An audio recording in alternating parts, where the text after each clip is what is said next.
આકેડીવાળા છે. આજથી 4-5 દિવસ પહેલાં 22 તારીખના રાતના મારા મમ્મી ઘરેથી ગુમ થઈ ગયા હતા. પછી અમે પોલીસ સ્ટેશન સવારે જાણ કરી. જાણવા જોગ અરજી કર્યા બાદ અમે બીજા દિવસે FIRની નોંધણી કરી. એના પછી અમને ખબર પડી કે એ કોઈક અજાણી જગ્યાએથી ગુમ થયેલ છે. એના પછી પોલીસ દ્વારા તપાસ કરવામાં આવી ત્યારે અમને ખબર પડી કે એમનું મર્ડર કરવામાં આવ્યું છે અને એમની બોડીને ક્યાંક ફેંકી દેવામાં આવી છે.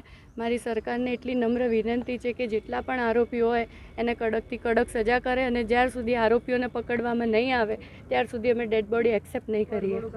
એનું વરઘોડું કાઢવા હું અપીલ કરું છું ગવર્મેન્ટને. જો વરઘોડું નહીં નીકળે તો બોડી નહીં લેવામાં આવે. એમના મિત્રો છે 2-3 એ લોકો ઉપર શક છે. હવે પોલીસે તપાસમાં 2-3 જણાને લાયા છે. હવે ખબર પડશે કે શું છે શું નહીં. અંદર એક મહિલા છે એવું કહેવામાં આવે છે, બીજા જેન્ટ્સ છે એવું પણ છે. પણ મહિલા હોય કે પુરુષ, કાયદો બધા માટે સમાન છે એટલે એને પણ કડકથી કડક સજા કરો એવી અમારી બધાની રિક્વેસ્ટ છે.